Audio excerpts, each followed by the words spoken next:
সম্মানিত হাজিরিন, আল্লাহ তাআলা আমাদেরকে রাত, দিন, মাস, বৎসর এভাবে দিয়েছেন হিসাব করার জন্যে, আর রুটিন করে দিয়েছেন আমাদের দৈনন্দিন কাজকর্মের পাশাপাশি কিভাবে আল্লাহ তাআলার সন্তুষ্টি অর্জনের জন্য আমরা এমন কিছু আমল করতে পারি, ইবাদত করতে পারি, কাজ করতে পারি, যেগুলোর বিনিময়ে আল্লাহ তাআলা আমাদেরকে জান্নাত দিবেন এবং জাহান্নাম থেকে মুক্তি দিবেন। সারা বছরই প্রতিটি দিন, প্রতিটি রাত, প্রতিটি ঘন্টাই আমাদের জন্য সুযোগ রয়েছে আল্লাহ তাআলা সন্তুষ্টি অর্জনের জন্য কিছু করা। কিন্তু আমরা তো গাফিল হয়ে থাকি, মোগাফফাল হয়ে থাকি।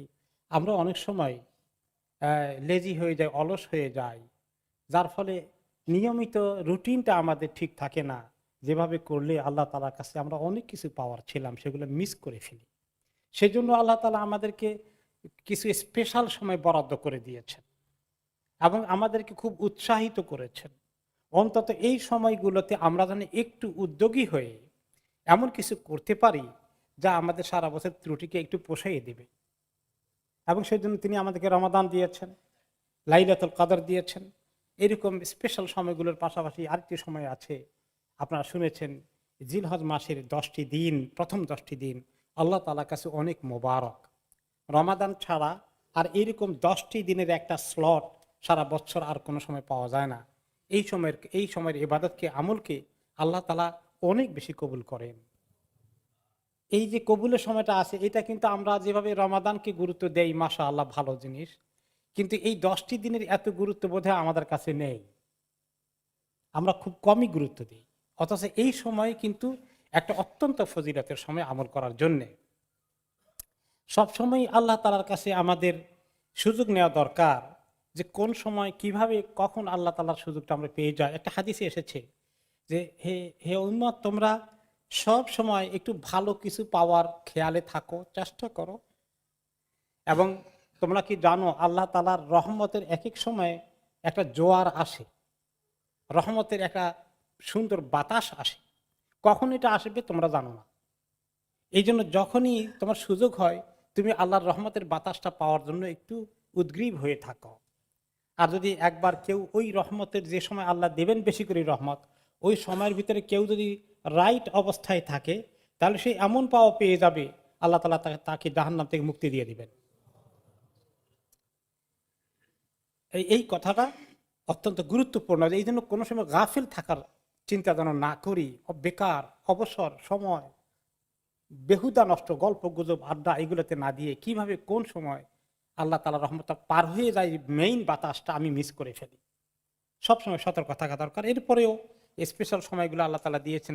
তার মধ্যে আমাদের এই 10টি দিনের সময় শুরু হয়ে গেছে। আপনারা জানেন জিলহজ মাসের আজকে প্রথম তারিখ, এবং আলহামদুলিল্লাহ এই ফজিলতের এই মাসটি এসে গিয়েছে, যেখানে হাজী সাহেবরা মক্কাতে অনেক কাজ করবেন। আল্লাহ তাআলা আমাদেরকে কমপ্লিটলি মাহরুম করে দেননি, তিনি আমাদেরকে এই সমস্ত আমলের সুযোগ দিয়েছেন। কোরবানির সুযোগ দিবেন, আরাফাতের দিন আছে সামনে। এগুলো আমাদের জন্য বেশ কিছু করণীয় আমল আছে, শুধু হাজী সাহেবদের জন্য নয়। তো আমরা কিছু আমল অল্প সংক্ষিপ্ত সময়ে বলি। যে জিলহজ মাসের শুরু থেকেই আল্লাহর জিকির বেশি করে করার হাদিস এসেছে। সব ইবাদতই এই সময় উত্তম। তো নামাজ থেকে শুরু করি। ফরজ নামাজগুলোকে ঠিক মতো আদায় করা, ইহতিমামের সাথে ওয়াক্ত মতো জামাতে পড়ার চেষ্টা করা। আর এর পাশাপাশি কিছু নফল নামাজের চিন্তা কিভাবে রাখা যায়। আল্লাহ তাআলার এই নফল নামাজ আমাদের জন্য সারা দিন রাত সুযোগ রয়েছে। যদিও শেষ রাতের নফল নামাজটা, তাহাজ্জুদটা অতি উত্তম, কিন্তু অনেক সময় তো আমরা এই ছোট রাতের অজুহাতে কমপ্লেন করে তো উঠতে পারি না। বড় রাতেই যেখানে ঘুমিয়ে থাকে, ছোট রাতে কেমনি উঠবো? এই দুরবস্থা আমাদের যাদের, তাদের ব্যাপারে একটা হাদিস এসেছে যে সালমান আল ফারিসি রাদিয়াল্লাহু আনহুর কাছে একজন এসে বলল, আমি কি করি, আমার খুব তাহাজ্জুদ পড়তে মনে চায় কিন্তু পারি না, উঠতেই পারি না। তখন তিনি বললেন, তাহলে দিনের বেলা অন্তত মিস করো না।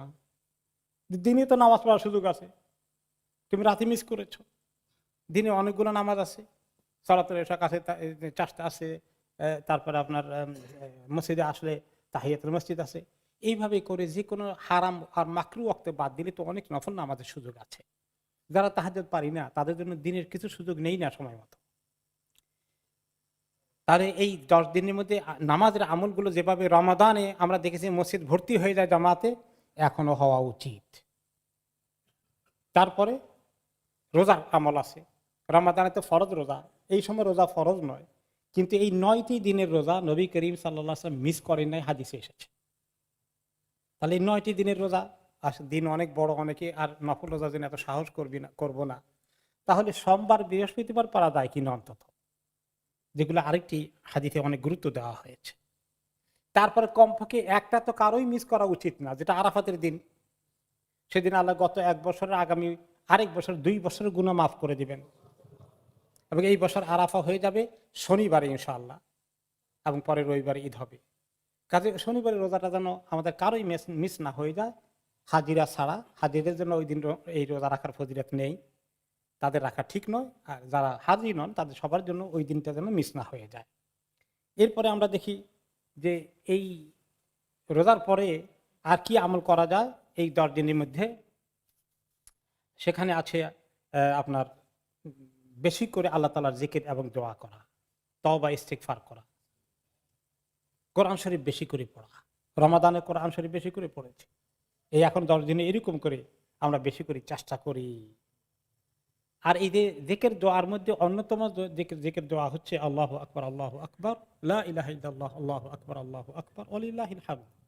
এই জিকিরটা 9 তারিখে আরাফার দিন থেকে ওয়াজিব, ফজর থেকে। কিন্তু তার আগে অনেকে আমরা আমল করি না। এর আগে সাহাবীরা আমল করেছেন, এখন থেকে মুস্তাহাব বা সুন্নত আমল চলছে এই তাকবীরে। দিন রাতে কোনো নামাজের শুধু পরে নয়, যখনই সুযোগ আছে, হাঁটতে হাঁটতে, যাওয়ার সময়, আসার সময়। সাহাবী আবু হুরায়রা রাদিয়াল্লাহু আনহু, আব্দুল্লাহ ইবনে ওমর রাদিয়াল্লাহু আনহুমা, ওনারা দুইজনে বেশি আমল করতেন।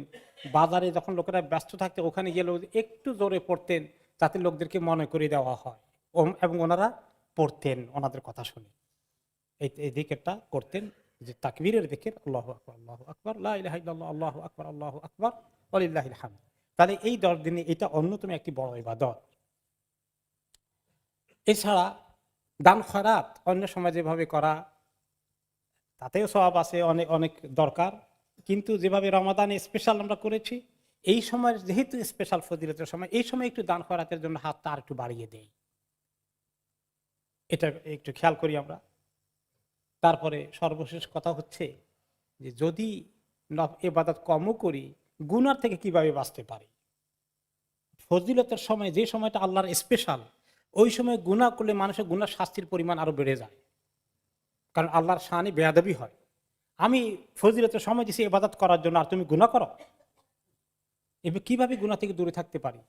আর সামার টাইম তো, ফিতনা কি বাড়ছে না কমলো, চিন্তা করে দেখি, আল্লাহ তাআলা আমাদেরকে মাফ করবে।